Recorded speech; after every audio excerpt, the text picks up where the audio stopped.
नमस्कार। आज आमी उड़ीसा स्टाइले दई बैगन बानिए आपनादेरके देखाচ্ছি।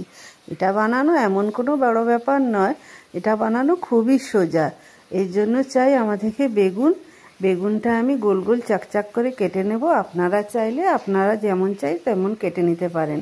এবারে কিছুটা কাঁচা লঙ্কা আমি মাছ বরাবর চিড়ে নিয়েছি, আর তার জন্য চাই কারি পাতা। ব্যাস, এবারে বেগুনে আমি নুন দিয়ে বেগুনগুলো এপিট ওপিট মাখিয়ে নেব। ফ্রাইং প্যানে একটু তেল দেব, তেল দেওয়ার পর বেগুনগুলো হালকা হালকা করে দিয়ে দেব। এবার আস্তে আস্তে বেগুনগুলো ভাজা হতে থাক, এদিকে আমি দইটা রেডি করি।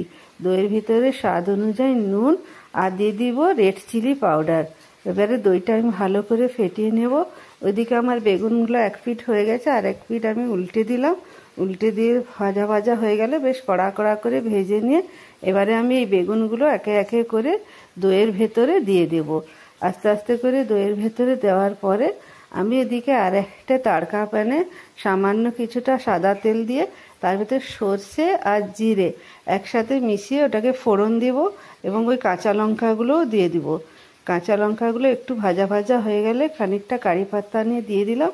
দেখুন, এবারে আমি ওইগুলো ফোড়নগুলো সব দইয়ের উপরে দিয়ে দিলাম।